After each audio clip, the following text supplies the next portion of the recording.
Você falou muito sobre influenciadores, influência, assim por diante. Então, e você tem uma empresa de influenciadores. Sim. E vocês têm umas estratégias muito diferentes, cara, para influenciadores.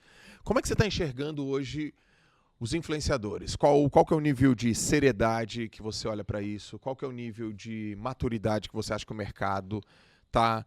Qual é o nível de maturidade do influenciador? Qual é o nível de maturidade das empresas? Eu sou ligadaço à influência, Sim. tá? Ligado. Eu estudo, eu leio, eu sei o poder disso, eu sei o impacto de um podcast como esse para influência. Eu quero ver um pouco da tua visão e como que você está organizando o teu negócio e influência tudo junto. E você também é um influenciador. Sim. Você é o maior influenciador da tua própria Sim, empresa, no meu né? segmento, sim. É. E a gente refletiu bastante sobre isso quando a gente começou a ter essa dificuldade para fazer tráfego. Por quê? A gente sabia que anúncio não convertia da maneira que a gente gostaria, tanto em relação ao retorno que dava, quanto em relação à dificuldade de subir, às vezes, um anúncio voltado para o nosso mercado. E a gente percebeu que a comunicação dos influenciadores é uma comunicação onde a gente consegue atingir um público de uma maneira muito mais eficaz a partir do momento que você se comunica da forma correta junto com esses influenciadores. Não adianta eu chegar ali pro Joel J e dar uma copy pra ele e ele falar a copy que eu quero e Esquece. que não vai converter. Não vai. E a gente entendeu que cada influenciador que a gente pudesse fechar pra dentro do nosso negócio, eu teria que ensinar pra ele a respeito do meu negócio, primeiramente, pra ele entender. Então todos os influenciadores que passaram dentro da nossa empresa, que fizeram um negócio junto com a gente, ele sabe exatamente falar sobre o mercado de investimentos esportivos. Ele abria a caixinha de perguntas no Instagram dele pra tirar dúvidas sobre o mercado de investimentos esportivos. Certo. Porque eu ensinei cada influenciador. Antes de fechar um influenciador, às vezes fechavam, às vezes, 20, 30 influenciadores, eu fazia uma palestra com eles durante 2 horas para eles entenderem como que funciona o mercado.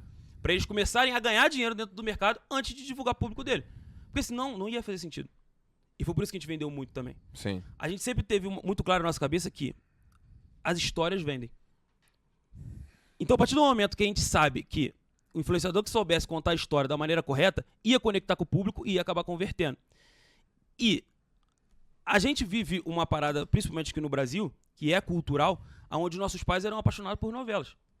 Desde pequeno a gente sempre entendeu isso, que a gente sempre, quando era pequeno, a gente ficava na sala assistindo novela com os nossos pais. Sim. Só que a novela que passava na Globo, que passava na SBT, que passava nos outros canais, era algo fictício, que os nossos pais sabiam que era fictício, e consequentemente eles se prendiam aquilo ali. Por quê? Porque era uma forma de entretenimento. E a comunicação mudou. A partir do momento que a gente entendeu que a comunicação mudou e que as pessoas elas não querem mais estar na frente da televisão e elas querem estar na frente de um celular acompanhando o story de algum influenciador, consequentemente, a gente sabe que a audiência estava ali. E foi aí que a gente começou a trabalhar com os influenciadores da maneira mais eficaz possível, baseado em contar as histórias dentro da rotina de cada influenciador. Enquanto as marcas não entendiam isso, que hoje elas estão conseguindo entender um pouco mais, mas há 1 ano e meio atrás elas não conseguiam entender isso, principalmente depois, principalmente na época de pandemia, por exemplo, que as marcas ficavam sem saber o que fazer. No meio da pandemia, estavam vendendo e elas não conseguiam comunicar da maneira correta. E a gente entendeu o seguinte, que se uma marca ela não se transformar num criador de conteúdo, o criador de conteúdo vai se transformar em uma marca. Então, quando a gente contrata, às vezes, um influenciador, a gente não está contratando o Joel Moraes.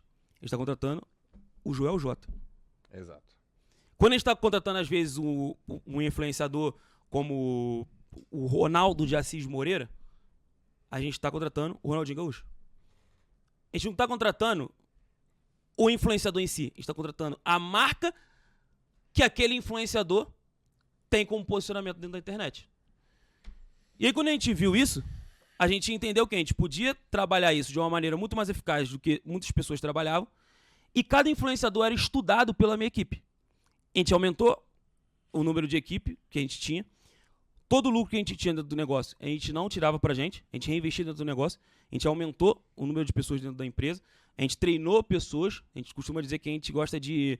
a gente trabalha num modelo de negócio onde a gente empreende gente, né? Nosso maior investimento hoje é em pessoas. Uhum. Pessoas que vão gerar resultado e, consequentemente, vão gerar mais pessoas gerando resultado. E aí, a partir do momento que a gente foi crescer nosso modelo de negócio, a gente crescia, treinava essa pessoa a ponto dela estudar. Então, vamos supor que eu fechei um projeto junto com o Joel. O Joel J era estudado pela minha equipe. Estudava todas as características do Joel, o que o Joel gostava de fazer, como que o Joel comunicava, o que o Joel fazia na parte da manhã, na parte da tarde, na parte da noite. Ele tinha um relatório da hora que o Joel acordava, na hora que o Joel ia dormir, o que o Joel costumava fazer no final de semana, o que o Joel gostava de almoçar, qual que era a comida preferida do Joel, porque tudo isso faria parte da comunicação, da divulgação desse influenciador. E isso fazia com que a gente convertesse muito forte. Por quê? Porque a comunicação que, por exemplo, a Deolane tinha, não era a mesma comunicação que o Cremosinho tinha. Uhum. E era totalmente diferente da comunicação que o Lucas Schulte tem. E a partir do momento que a gente entendia que cada pessoa tem sua personalidade, cada pessoa tem sua história, cada pessoa tem a sua forma de comunicar, a gente desenvolvia o storytelling junto com eles para que eles pudessem acrescentar o mercado de investimentos esportivos dentro da rotina deles de uma maneira eficaz. De uma maneira que o público visse que eles estavam realmente ganhando dinheiro com aquilo ali.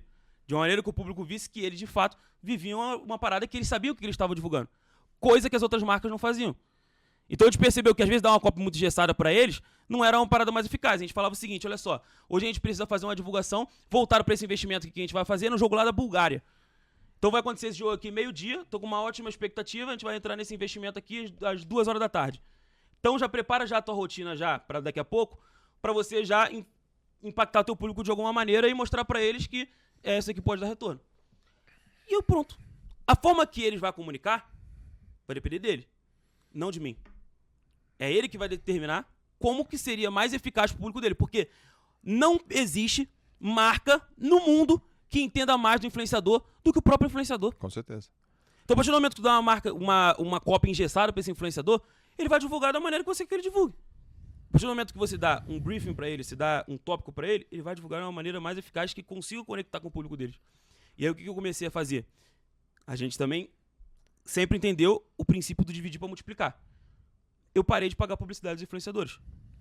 Falei, a partir de agora, vocês vão ganhar comissão no que vocês venderem. Só comissão? Só comissão. Alguns influenciadores que tinham uma crença... Você subiu a comissão? Alguns influenciadores que tinham uma crença a respeito disso... Nem existia a comissão, né? Era só um FII, né? Do quê?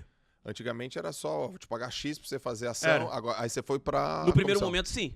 Só que a partir do momento que eu vi que eles eram marcas, eles poderiam ser os próprios empreendedores dentro do negócio deles. Então, hoje, a gente teve um impacto muito forte nesses influenciadores que a gente mudou a cabeça deles para eles se posicionarem como marca.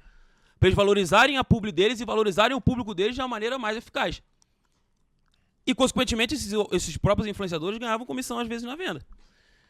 Então, tinha alguns influenciadores, por exemplo, que tinham uma crença a respeito de, mas será que vai vender tanto? Então, não tem problema. A gente vai fechar um valor mínimo aqui de tantos reais. Quanto tá por publicidade? Beleza, tá, sei lá, 5x. Então, vou fazer o seguinte, eu vou te pagar aqui 3x e tudo que você vender a mais disso é teu. Eu quero que você ganhe dinheiro dentro do negócio. E aí o influenciador ia lá, fazia todo o storytelling que a gente já sabia que ia converter, e às vezes um influenciador de 500 mil seguidores, se ele vendesse para 500 pessoas, para 1000 pessoas, já daria um impacto muito maior do que a publi que eles faziam. Do que a publi. E aí, consequentemente, eles falaram, cara, isso daqui é muito forte. E aí comentavam com outros influenciadores. E a gente começou a construir uma comunidade a respeito daquilo ali. E você faz isso ainda hoje? Hoje a gente faz bem menos. Porque não funciona igual? Não funciona da mesma maneira que funcionava antes, principalmente por conta de muitos influenciadores já terem a visão de como que funciona o game e deles entenderem que eles podem criar seus próprios produtos, podem ter um posicionamento muito mais... muito diferente a respeito do público deles. E o principal ponto, a gente percebeu que esses influenciadores, eles poderiam estar fazendo essas vendas de alguns produtos que não tivesse, por exemplo, a minha imagem, que não tivesse, por exemplo, o meu negócio em si. Entendi. Então, às vezes, a gente tem hoje diversos produtos dentro da nossa empresa que não são do mercado de investimentos esportivos, que são produtos voltados para emagrecimento, às vezes um curso de tecnologia, que o influenciador ele faz o storytelling, ele faz a venda e que não tem a nossa imagem. Só que a gente continua trabalhando junto com eles. Entendeu? Entendi. Mas voltado para o nosso mercado, menos.